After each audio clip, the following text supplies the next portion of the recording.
Hello friends, welcome to Dhruvadev channel. എൻ്റെ പേര് ആശ വിനീത്. ഇന്ന് ഞാനിവിടെ ബീൻസ് മെഴുക്കുവരട്ടി വളരെ എളുപ്പത്തിൽ ഉണ്ടാക്കി കാണിക്കുകയാണ്. അപ്പോൾ വീഡിയോ മുഴുവനായിട്ട് കാണുക.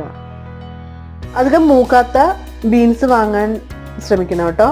അതുപോലെ തന്നെ ഈ ബീൻസ് ഞെടുപ്പ് കളഞ്ഞിട്ട്, അതായത് രണ്ടറ്റവും ഉണ്ടാവും, അതിൻ്റെ അറ്റം രണ്ടും കട്ട് ചെയ്തിട്ട് കഴുകി ഏകദേശം 1 ഇഞ്ച് നീളത്തിലെങ്കിലും അരിഞ്ഞ് കുറച്ച് പച്ചമുളക്, അതായത് ഒരു 3 പച്ചമുളകാണ് ഞാൻ എടുത്തിരിക്കുന്നത്. 3-4 പച്ചമുളക് ചേർക്കാം. പിന്നെ കുറച്ച് ഉള്ളിയും എടുത്തിട്ടുണ്ട്. ഈ ഉള്ളി ഒരു 12 ഉള്ളിയാണ് ഞാൻ എടുത്തിരിക്കുന്നത്. കുറഞ്ഞു എന്ന് വെച്ചും കുഴപ്പമൊന്നുമില്ല. ഉള്ളിയുടെ അളവ് കൂടുന്നതനുസരിച്ച് ടേസ്റ്റ് കൂടും. അപ്പോൾ 12 ഉള്ളിയോളം ഞാൻ എടുത്തിട്ടുണ്ട് ഇതിലോട്ട്. അത് ഇതുപോലെ അരിഞ്ഞിട്ടുണ്ട്. അതും കൂടി ഇതിൽ ചേർക്കുകയാണ്. ഇനി ഇതിലേക്ക് കുറച്ച് ഉപ്പ് ചേർക്കാം. ഇനി ഈ ബീൻസ് വേവാൻ പാകത്തിന് ആവശ്യമായിട്ട് നമുക്ക് കുറച്ച് വെള്ളം ഒഴിക്കാം. ഇതൊരു 1/4 കപ്പ് വെള്ളമാണ് എടുത്തിരിക്കുന്നത്. ഇനി അത് വെള്ളം പോരാന്ന് തോന്നുകയാണെങ്കിൽ അത് വറ്റി വരുമ്പോൾ കുറച്ച് ചൂടുവെള്ളം നമുക്ക് ചേർത്തുകൊണ്ടിരിക്കാം. അപ്പോൾ അധികം വെള്ളം കൂടുമില്ല, എങ്കിട്ട് നമുക്ക് കറക്റ്റായിട്ട് വേവിച്ചെടുക്കാനും പറ്റും. അപ്പോൾ ഇത് നമുക്ക് വേവിച്ചെടുക്കാം.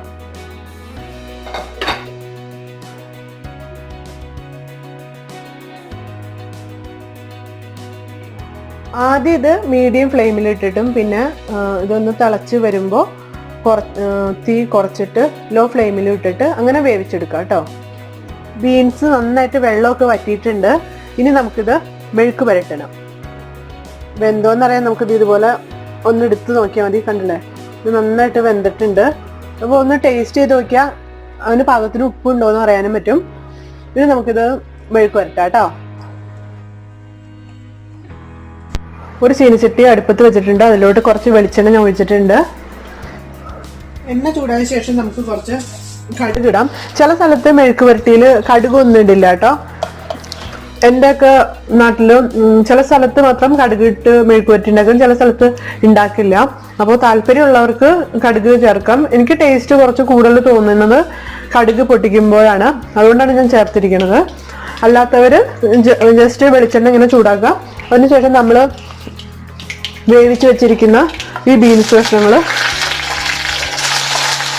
ഇതിലോട്ട് ചേർക്കുക.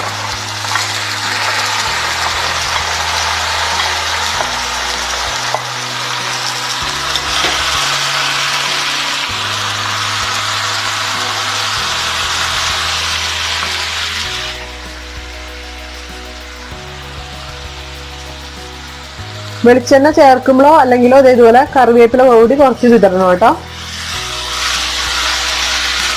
വെളിച്ചെണ്ണ ഒഴിച്ചിട്ട് കടുകിട്ട് പൊട്ടിക്കുമ്പോൾ ഉടനെ തന്നെ കറിവേപ്പില ചേർത്തിട്ട് ഈ ബീൻസ് വേവിച്ചത് ചേർത്താൽ മതി. അല്ലെങ്കിൽ ഇതുപോലെ ഇടയ്ക്ക് വെച്ചിട്ടും കറിവേപ്പില ചേർക്കാം.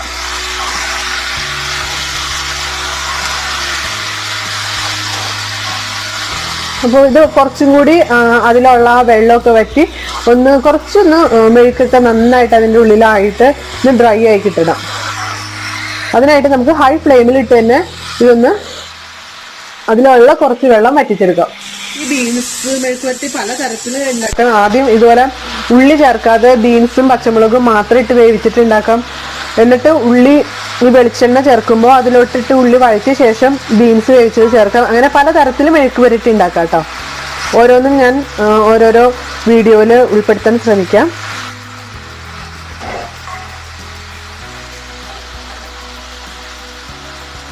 ഒരു 2 മിനിറ്റ് മതി. നല്ല ഹൈ ഫ്ലെയിമിൽ ഇട്ടിട്ട് ഇതുപോലെ ഒന്ന് വഴറ്റിയെടുക്കുക.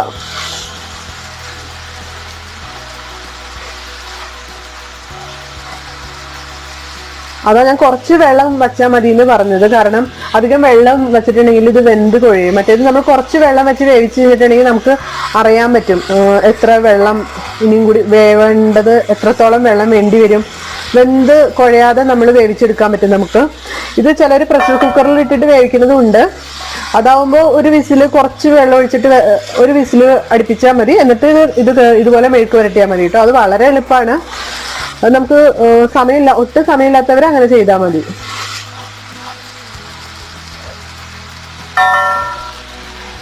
അപ്പൊ അങ്ങനെ നമ്മുടെ ബീൻസ് മെഴുക്കുവരട്ടി റെഡി ആയി കഴിഞ്ഞു. എല്ലാവരും ഇത് ട്രൈ ചെയ്ത് നോക്കുക. വളരെ സിമ്പിൾ അല്ലേ. ബീൻസ് അരിയുക, അതുപോലെ തന്നെ ഉള്ളി അരിയുക, പിന്നെ പച്ചമുളകും ഒക്കെ കൂടി ഇട്ടൊന്ന് വേവിക്കുക, ഇതുപോലെ വഴറ്റുക.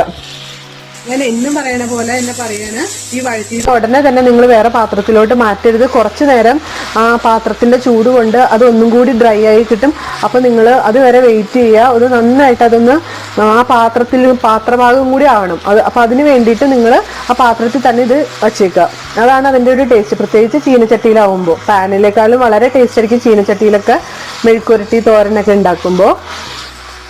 അപ്പോൾ ആ പാത്രത്തിൽ നിന്ന് മാറ്റാതെ, പെട്ടെന്ന് പാത്രത്തിലോട്ട് മാറ്റാതെ, ചൂടാറിയ ശേഷം മാത്രം പാത്രത്തിൽ നിന്ന് മാറ്റിയാൽ മതി കേട്ടോ.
വീഡിയോകൾക്കായി ധ്രുവീയ ചാനൽ സബ്സ്ക്രൈബ് ചെയ്യുക.